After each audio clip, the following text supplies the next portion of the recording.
Bobino.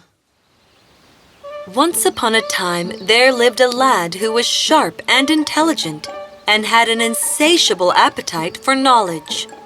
The child was called Bobino, and he was so full of questions that soon his father had no answers left to give him.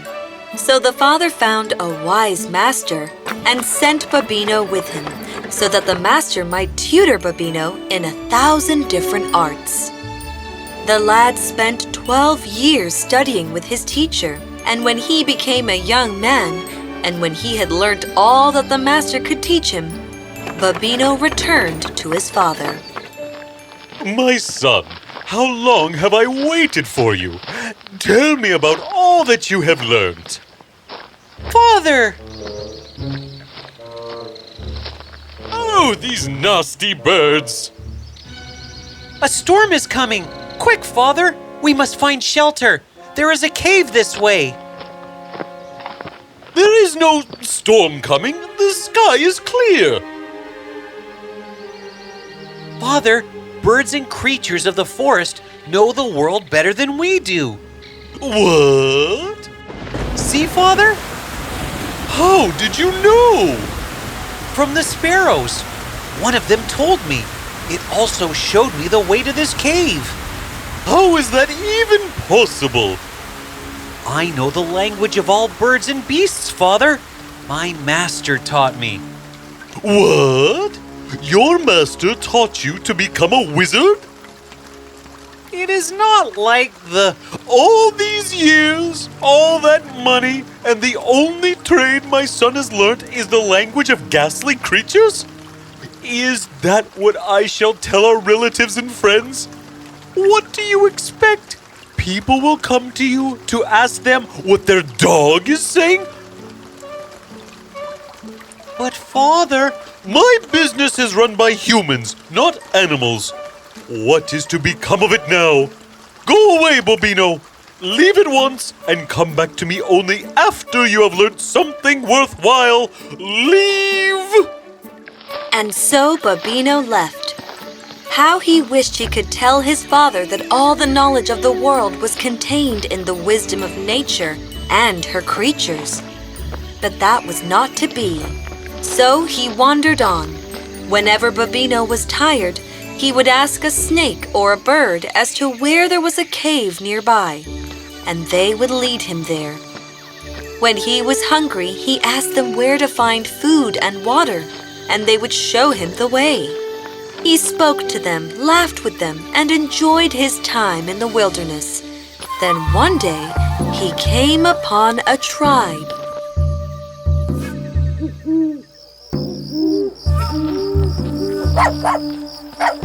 Why are you barking so? Stay quiet. Let me go and tie him up. No, wait! What is it, little one? The dog is saying that a group of robbers is going to attack the tribe after midnight tonight. There will be a group of 4 men who will come from the southwest. How would you know? Because I understand the language of birds and beasts. These creatures perceive the world in a way we humans never can. They talk to the winds, and they speak with the sky, and they are never wrong. Then we should listen and make arrangements accordingly. So that night, the tribals hid behind trees and stacks of grain and waited for the thieves. Sure enough, as the dog had said, 4 thieves came from the southwest, but the tribals were ready and fought them off. The startled thieves ran away in fright, and thus their village and their belongings were saved. Thank you so much, Sir Bobino. You saved our tribe. Not I, but rather your animals saved your tribe. It is only because of you that we now know what great wisdom our animals possess. Please stay. Do not leave. I must yet wander in the forests, but I will visit you again. So Bobino went into the forest again and wandered for a few weeks more. One day he heard frogs croaking louder than he had ever heard frogs croaking before. He went closer and sitting on their lotuses, the frogs seemed to be playing catch with a small bottle. The frogs saw him, brought him fruit and nuts to eat, and showed him a place where he could rest. The next morning, Bobino set out again and came upon a small village. He could hear great crying and moaning from one of the houses, so he went there.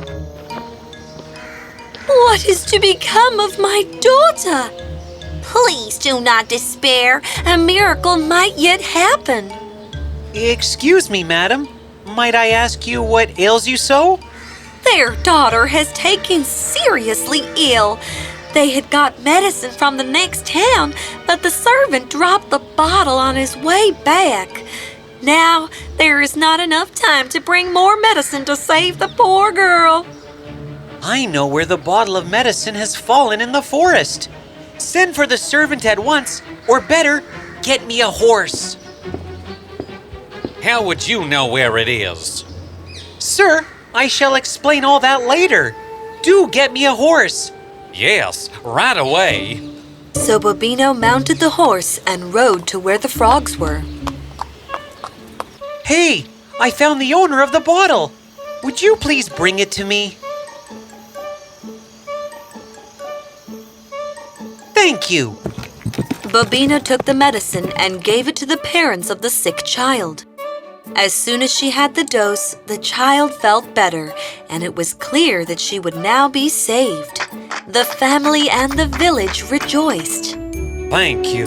You saved my daughter's life. It is not I, but the creatures of the forest who saved her. It is only because of you that we now know what great wisdom our animals possess. Please stay.